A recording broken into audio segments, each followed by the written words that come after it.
Was there a point where you just thought, I'm never going to get through this. I'm never going to recover? Oh yeah, like the last 18 months, 2 years of my addiction, I just presume this is going to kill me at some stage. This is, I can't stop doing what I'm doing. I've tried to stop, and I tried to stop myself a bit. Like I would use take a break functions on the apps for 2 or 3 weeks at a time. I think, oh, okay, I'm going to have 2 weeks off here, and then I'll be fine. I can come back to it. I can just have a few bets, and I come back, and I'll be fine. There'll be enough time to break the cycle. Again, the stupid justifications you do in your head to not 100% stop what you're doing, but try and prove to yourself internally that you can control it. But yeah, I knew that I'd lost control of it. I presumed it was going to take me at some stage. I presumed I was going to end up being alone, just sitting in a house somewhere, just like you see in the movies, basically, with people like that who just waste their life away in the end. Yeah, like I never felt so. Like I always had people around me, and always people.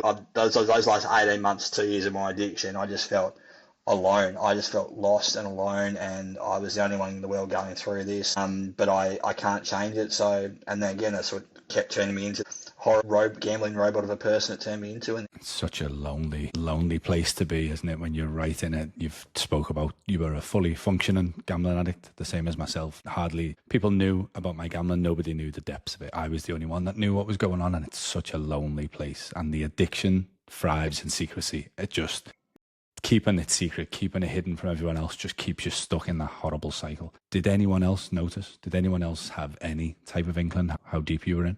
no, like a few friends came to me after the fact when everything came out and said, "Look, oh, we probably thought you were betting, like you bet a lot. We never thought you were probably addicted to the lengths you were, but we always thought you had a bit of a problem with it." But no one during the time. Again, I hit it from my family.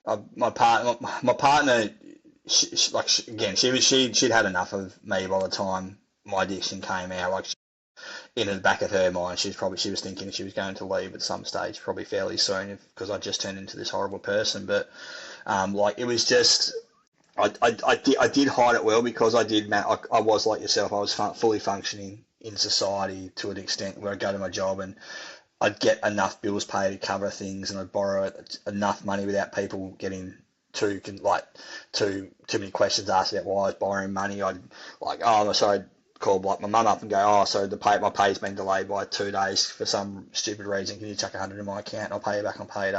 And would get the money back to her. So I'd always do those little things not to make it really obvious. I'd never go and ask anyone for like, oh, can I have 3 or 4 grand to borrow or anything like that, which would have set alarm bells off, obviously, with some people. So I think I was a little, pathological is probably not the right word, but I had a routine, I suppose, with what I was doing with it, and I hit it pretty well. But yeah, no one really ever came to me during my addiction at all and said, "Do you need help?" or anything like